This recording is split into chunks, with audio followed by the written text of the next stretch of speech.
a few questions only, but before that, I request my co-chair, Dr. Bhagat, to summarize the presentations.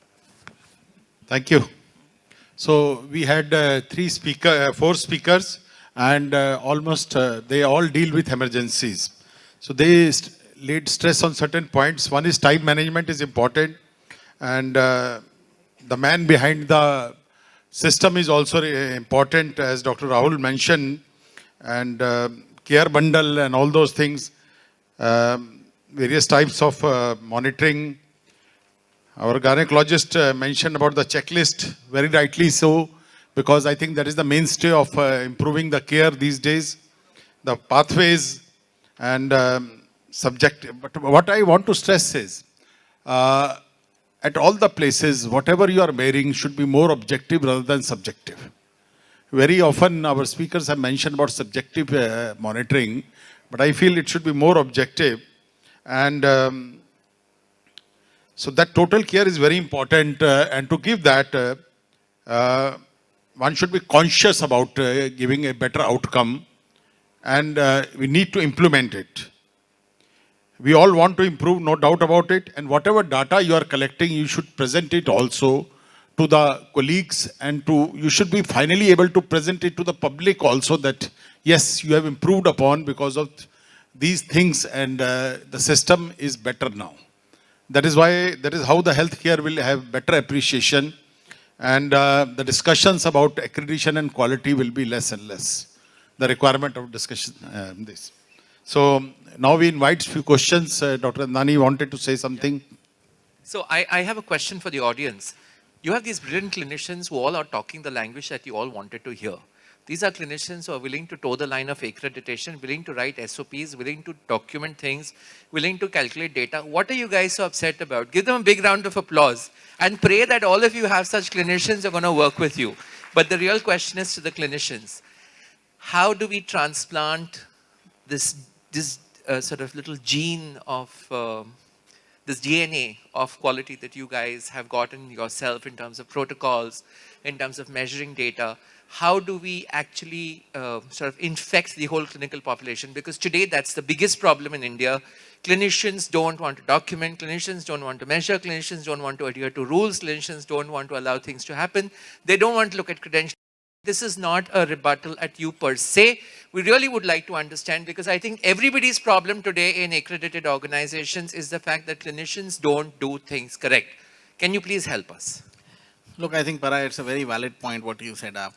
And that is exactly what I was trying to project from my presentation, that we need to simplify things.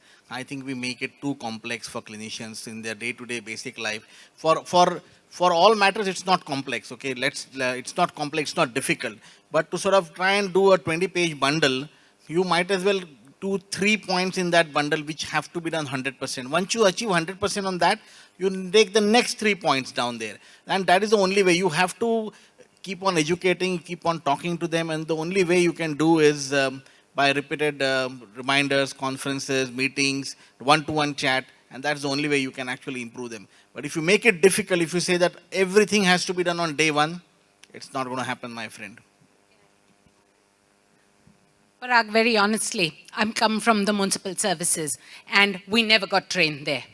There, you treated the masses. When you moved on to the corporate world, you started treating fewer numbers, but you had to promote quality. That is the difference. You have to start training juniors. The minute they get protocol-based, evidence-based, they are the brand ambassadors for you and I. They go out, they start practice, they continue what you have taught them. Like I said at some point, it is not individual-based. It's all evidence-based. This, if you have a patient of pregnancy-induced hypertension, there are nice guidelines, there are ACOG guidelines, follow it. Do not go, this is Unit 1 guideline, this is Unit 2 guideline, Unit 3 guideline. That is where we are having a problem. In the municipal services, I came from Wadia, we used to deliver 100 patients a day. Who cared about what protocol you had? It was just get it over and done with and move on. Today, you're not doing that kind of work, so you have to, put it upon them, force it. It's like a child that has to be nurtured and taught what is right and what's wrong. Keep talking, keep educating. convey to them how important it is and analyze your data. It is not shameful to accept that, yes, here we went wrong. Possibly we could have made this little difference, and when they take back messages like that, it will make a world of the difference in the tomorrow to come. Can I add? Yeah. Yeah, I think it's important to inculcate what is meant by quality it is important to inculcate on the minds of clinician what is meant by quality.